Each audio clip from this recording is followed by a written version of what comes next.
കോഴിക്കോട് ആയഞ്ചേരി പഞ്ചായത്ത് ഓഫീസിന്റെ പൂട്ട് തുറക്കാനാകാത്തതുകൊണ്ട് ജീവനക്കാർ പുറത്തു നിൽക്കുകയാണ്. പൂട്ട് തകരാറിലാക്കിയെന്നാണ് സംശയം. നാദാപുരം പോലീസ് സ്ഥലത്തെത്തിയിട്ടുണ്ട്. സിനോജ് തോമസ്, എന്താണ് ആയഞ്ചേരി പഞ്ചായത്ത് ഓഫീസ് രാവിലെ തുറക്കേണ്ടതല്ലേ? വേറെ പൂട്ട് പൊളിച്ചായാലും അകത്ത് കയറാമല്ലോ. പൊളിക്കാതെ ഇപ്പോഴും ആ പൂട്ടിന് പുറത്ത് കാത്തു നിൽക്കുകയാണോ? എന്താണ് സംഭവിച്ച തകരാർ? ആരാണ് അതിന് പിന്നിൽ? സുജയ പർവ്വതി, രാവിലെ ഓഫീസിലേക്ക് എത്തിയ ജീവനക്കാരാണ് ഈ പൂട്ട് തുറക്കാൻ കഴിയാതെ വലഞ്ഞു പോയത്. അതായത് ഗേറ്റ് ഉണ്ട്, മതിലിൻ്റെ ഗേറ്റിൻ്റെ പൂട്ടുണ്ട്, ഒപ്പം തന്നെ ഈ പഞ്ചായത്ത് ഓഫീസ് ഗ്രില്ലിൻ്റെ പൂട്ടുണ്ട്. രണ്ട് പൂട്ടുകളും മണലൊക്കെ തന്നെ ഇട്ട് നിറച്ച് തുറക്കാൻ കഴിയാത്ത രീതിയിലാക്കി വെച്ചിരിക്കുകയാണ്. ആരാണ് ചെയ്തതെന്ന് അറിയില്ല.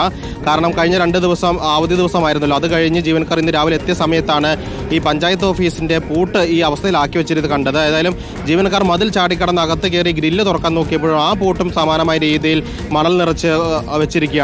ഇങ്ങനെ പോലീസ് സ്ഥലത്തെത്തിയിട്ടുണ്ട്. നാദാപുരം പോലീസ് സ്ഥലത്തെത്തി ആ പൂട്ട് പൊളിക്കാനുള്ള ശ്രമങ്ങൾ നടത്തി വരികയാണ്. ആരാണ് ഇത് ചെയ്തതെന്ന കാര്യത്തിൽ വ്യക്തതയില്ല.